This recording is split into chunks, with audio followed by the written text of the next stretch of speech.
বিমানের তীক্ষ্ণ গর্জন, দাউ দাউ করে জ্বলে ওঠা আগুন আর বাতাসে পোড়া গন্ধ এসবই যেন দুঃস্বপ্নের মতো গ্রাস করেছে মাইলস্টোন স্কুল অ্যান্ড কলেজের শিক্ষক, শিক্ষার্থী, অভিভাবকদের। মানসিক বিশেষজ্ঞদের মতে এ ধরনের অবস্থা থেকে বের হতে সময় লেগে যেতে পারে কয়েক বছর। প্রিয় স্কুলকে এক নজর দেখতে এসেছেন মাইলস্টোনের সপ্তম শ্রেণীর এই শিক্ষার্থী। আমার ক্লাসমেট মারা গেছে একজন, নাজিয়া ওর নাম। আবার অনেকে হসপিটালে অ্যাডমিট হয়ে গেছে। এগুলো আর কি মেনে নিতে পারতেছে না, অনেক কষ্ট লাগতেছে। এর জন্য আজকে দেখতে আসলাম। 21শে জুলাইয়ের দিনটি যেন মৃত্যুপুরী হয়ে নেমে এসেছিল মাইলস্টোন স্কুলে। মুহূর্তেই শেষ হয়ে যায় বহু শিশুর স্পন্দন। সেই ট্রমা থেকেই এখন প্লেন উঠতে দেখলেই আতঙ্ক ভর করছে শিক্ষার্থীদের ওপর। যেদিন থেকে ধরেন ক্লাস আবার স্টার্ট হবে না, কেমনে ক্লাস করবো, ওটাও কীভাবে হাঁটবো। আমাদের বিল্ডিংয়ের সামনে দিয়ে তো আমাদের ক্রস করার লাগে আমাদের বিল্ডিংয়ে যাওয়ার জন্য। প্লেনে আসলে এখন সবার মধ্যে আতঙ্ক। আমার বাসার উপর থেকে যখন প্লেন যাইতেছিল মনে হচ্ছিল যে এইমাত্র মনে হয় আমার বাসায় প্লেনটা পড়তেছে। শিয়া বাটার ও ভিটামিন ই সমৃদ্ধ লিলি হালাল বিউটি সোপ, তারুণ্যময় উজ্জ্বল ত্বকের জন্য।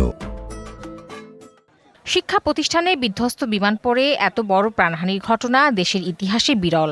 বন্ধু, সহপাঠী, শিক্ষক হারানো শিশুগুলোর মনের ভেতরে যে ধাক্কা লেগেছে তা হয়তো ভুলতে পারবে না দীর্ঘদিনেও।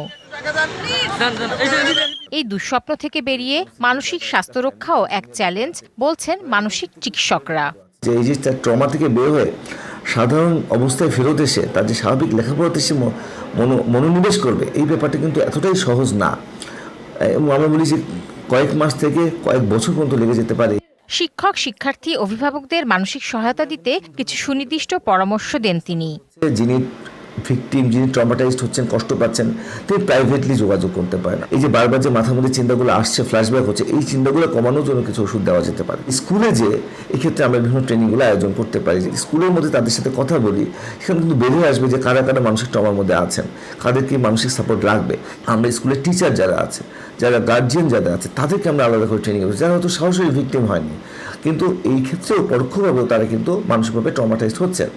সরকারিভাবে স্কুলে শিক্ষার্থীদের মানসিক কাউন্সেলিংয়ের আহ্বানও জানান এই চিকিৎসক। Tahsina Jessy, DBC news, Dhaka.